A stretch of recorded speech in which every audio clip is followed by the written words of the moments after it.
Olá, sejam todos bem-vindos ao Código do Empresário do Sucesso. E o tema de hoje é o que eu aprendi na indústria. Eu sou a Vivi Lacerda e eu ensino empresários a tornar o negócio mais lucrativo em 2 meses e a ter mais liberdade. Então já salva esse vídeo, já curte, me segue, compartilha e comenta aqui o que você achou. A indústria tem um poder incrível de fazer o mercado acontecer. Ela materializa nossos sonhos e constrói soluções para que possamos viver com mais facilidade. Mas em gestão, não é tudo igual? Absolutamente não. Cada setor tem a sua peculiaridade. Meu objetivo aqui não é te ensinar como criar uma indústria, muito pelo contrário. É te ensinar a ter um novo olhar sobre o seu negócio ou sua vida a partir de aprendizados que eu trouxe da minha vivência na indústria. Gente, a estrutura é outra, os processos são outros, existe uma construção a partir de matérias-primas que são transformadas em produtos completamente novos, são novas criações. Então, a estrutura da indústria, ela realmente tem um diferencial em relação a outras estruturas de negócios. O seu comportamento no seu negócio, ele pode te fazer prosperar ou empobrecer. Depende de você. Durante o tempo que eu estive na indústria, eu pude perceber que haviam comportamentos de pessoas que traziam enormes prejuízos ao negócio e outros comportamentos que traziam grandes resultados. Na minha escolha, eu decidi trabalhar para trazer grandes resultados para o negócio. Eu quero compartilhar com vocês uma história e essa história pode trazer alguns aprendizados. Nós tínhamos um produto aprovado, já estava aprovado pelo nosso laboratório, com um laboratório parceiro, e de repente o nosso cliente nos manda um laudo reprovando aquele mesmo produto. E naquele momento eu fiquei muito... Sabe quando você fica encucado? Fala assim, gente, mas eu participei de todo o processo de aprovação e de toda a análise desses produtos. Ele não poderia estar apresentando esse tipo de falha.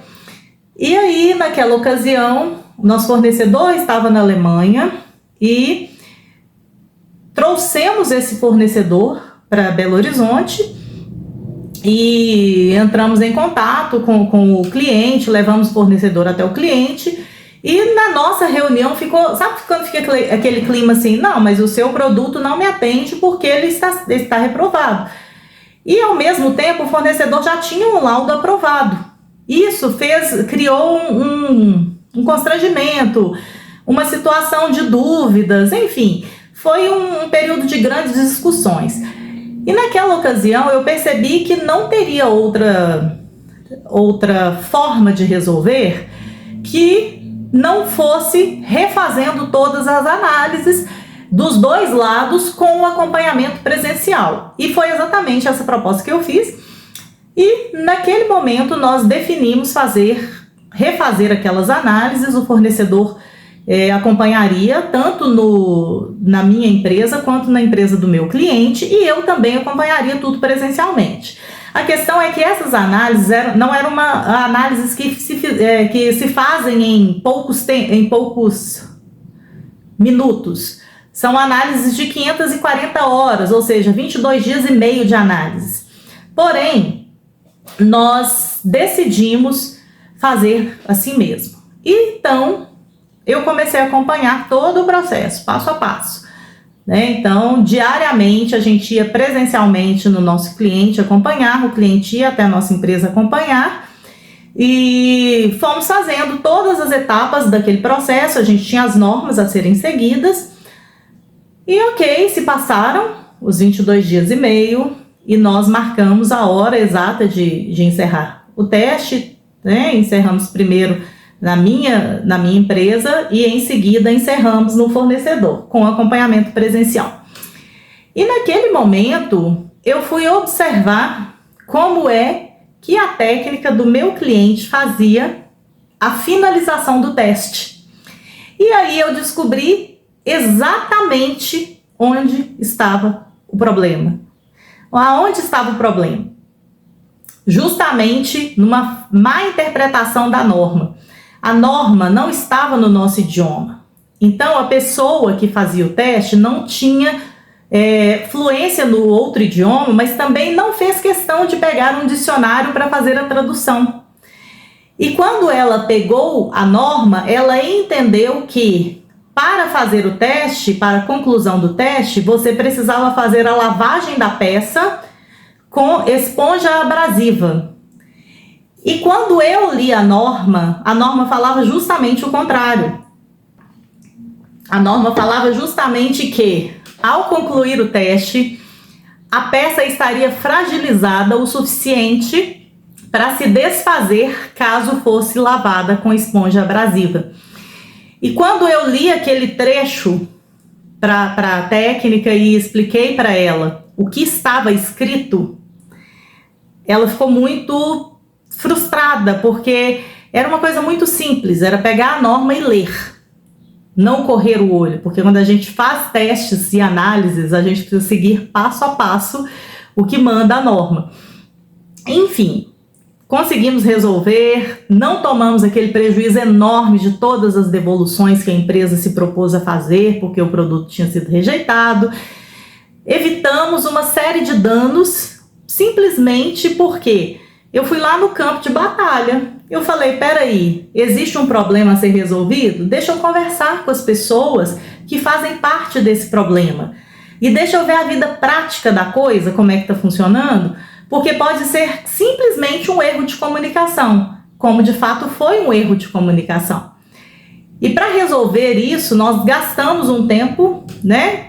Dependendo da situação, esse tempo pode ser muito longo, mas era o tempo que nós precisávamos, era o que era a demanda e sem esse tempo não resolveríamos. Então, quando eu trago aqui essa experiência, é justamente porque eu vou trazer para vocês três etapas importantíssimas que eu entendi dentro da indústria que podem transformar não apenas o negócio, mas a vida de todos nós. E eu vou contar para vocês exatamente quais são elas.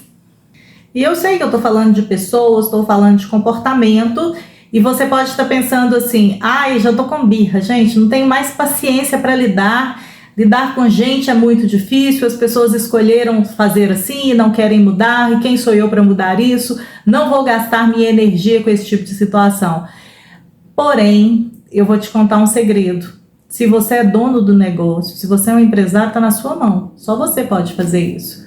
Então, comece a tirar da sua vida essas birras para que você seja um empresário melhor sucedido. A primeira delas, sempre que surgir um problema, procure pelo menos 10 possibilidades para resolvê-lo. Por que eu falo isso? Porque quando surge um problema, a primeira coisa que acontece é que todos os envolvidos estão carregados de sentimentos e emoções. Então, a primeira coisa que você tem que fazer é separar o fato das sensações. Porque aí você vai ter frieza para analisar o problema em si, sem o envolvimento de tantas emoções divergentes. E por isso que hoje eu trouxe para vocês 3 coisas muito importantes que eu aprendi na indústria, mas que eu carrego para a minha vida em praticamente todos os setores. E eu vou contar para vocês quais são elas. Porque é muito comum, quando começar o problema, um vai jogar a culpa no setor do outro, um vai falar que não sabia que estava acontecendo, e cada um vai trazer aquele peso ali emocional e vai trazer um monte de questões e vai começar inclusive a ressuscitar questões que anteriormente não foram resolvidas adequadamente, e aquilo ali vai virar um emboleiro, assim. Se não for bem resolvido, bem analisado, você não vai conseguir chegar nem a uma possibilidade de solução. E quando você traz para essa realidade de pensar pelo menos em 10 possibilidades, você sai do mundo do problema e entra para o mundo da solução. E quando você pensa com a cabeça da solução, o problema ele fica até menor. Ele pode ser enorme, mas o seu olhar muda e aí o comportamento dos envolvidos acaba sendo transformado. Por quê? Quando você fala, olha, pelo menos 10 possibilidades de solução, você encontra, e às vezes encontra até mais do que isso. E muitas vezes, na primeira, na segunda ou na terceira, já é a solução que será a definitiva. Então o desgaste é muito menor, a perda de tempo é muito menor e o resultado é muito melhor. E aí vem a número 2, que é um aprofundamento da primeira fala, que é você realmente entender se é um problema técnico ou se é um problema de comunicação. Eu acabei de contar uma história que teoricamente era um problema técnico, mas quando eu fui aprofundar, eu descobri que era um problema de comunicação. Então, o que é separar o fato das sensações? É exatamente pegar o problema na sua essência, na sua raiz, e tentar entender como isso foi comunicado, por que isso foi comunicado, esse momento em que foi comunicado foi o melhor momento, por que só foi comunicado nesse momento, porque às vezes a gente percebe que um problema começa e ele começa pequenininho, né? Nada começa gigante. Ainda mais na indústria. Começa aquele problema pequenininho, ele vai como se fosse uma goteira ali, ó, pingando, pingando, pingando. E aí uma pessoa vê, outra pessoa vê, uma terceira pessoa vê, mas ninguém toma atitude. E aí quando o problema chega, ele já não é mais uma goteirinha, sabe? O telhado já desabou, já tá tudo inundado e a coisa já desandou. Aí chega esse problemão. E aí esse problemão já chega cheio de carga emocional, cheio de acusações e se torna muito maior do que de fato ele é. Porém, quando você vai analisar friamente, você pode perceber que nada mais é do que uma comunicação ou mal feita, ou feita numa hora inapropriada e que trouxe como resultado todas essas dores que precisarão, sim, ser resolvidas. Então, quando surge um problema, a primeira coisa que você tem que analisar é a origem e o fato daquele problema. Porque se aquele problema veio, né, ele veio travestido ali de outras coisas. Por exemplo, no caso que eu contei da reprovação de um produto, aquele problema, quando ele surgiu, foi uma surpresa. Mas, quando a gente foi pesquisar mais profundamente, a gente descobriu que existia uma falha no cliente. Mas como aquela história de o cliente sempre tem razão, o que aconteceu? Precisou fazer uma demonstração prática de que existia alguma falha nas análises e não no produto. E a falha, na verdade, prática, não era uma falha técnica. Teoricamente, não deveria ser. Mas por que o produto tinha sido reprovado? Porque na norma estava muito claro que não deveria usar produtos abrasivos na lavagem daquela peça. E era exatamente o contrário que estava sendo feito. E quando a gente percebeu que aquilo ali era só uma falha de interpretação, a gente simplesmente conversou com o fornecedor, mostrou para ele a falha com todo o respeito, com todos os laudos, todo um dossiê de acompanhamento do que foi feito, porque muitas vezes a falha pode estar, né, do outro lado, mas quem garante que a falha não está do nosso lado? Nós não sabemos, por isso que precisa de uma investigação clara e de uma análise profunda e sensata sobre o que de fato está acontecendo. E a terceira delas, que é tão importante quanto as outras duas, é desça no chão da fábrica. O que significa isso? É ir pessoalmente, encontrar as pessoas que estão ali no cerne do problema, que estão ali operando equipamentos há muito tempo. É o seu João, é a dona Maria, é a dona Ana, que estão ali há muitos e muitos anos trabalhando arduamente, que entendem cada etapa do operacional, cada etapa do processo. Então essas pessoas, elas vão trazer respostas profundas sobre as questões. Elas não vão te trazer as soluções, eu já te adianto, não precisa ir com a expectativa de ter a solução. Você está procurando respostas e procurando a solução. Então, quando você conversar com essas pessoas, vocês têm que estar presentes o suficiente para entender o que elas estão te trazendo, para absorver o que elas estão te trazendo e analisar a ponto de pegar os detalhes que vão te trazer a solução. E eu falo isso porque isso aconteceu comigo muitas e muitas vezes. E praticamente em 100% dos casos que eu tive que resolver em chão de fábrica, eu resolvi conversando com essas pessoas. Elas são preciosas para o negócio. Elas têm um feeling, uma percepção, um olhar diferenciado sobre aquilo que você jamais imagina que é possível acontecer. São essas pessoas que vão mudar a situação e te amparar na solução dos maiores problemas que surgirem na sua operação. E por que eu falo muito de pessoas? Porque são as pessoas que fazem o negócio acontecer.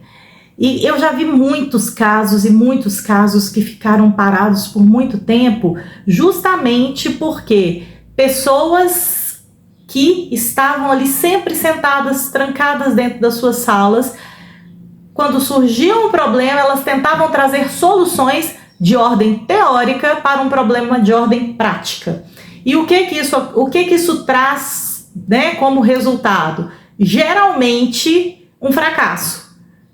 Essa proposta não é coerente, porque se você não vive a vida prática, você não é capaz de trazer soluções para o problema. Você não pode trazer soluções teóricas. Não que não possa trazer soluções teóricas. Existem soluções teóricas que podem sim funcionar. Mas em todos os casos que eu vivenciei, não aconteceu. Então, por quê? Porque a vida é prática. Ainda mais dentro de uma indústria.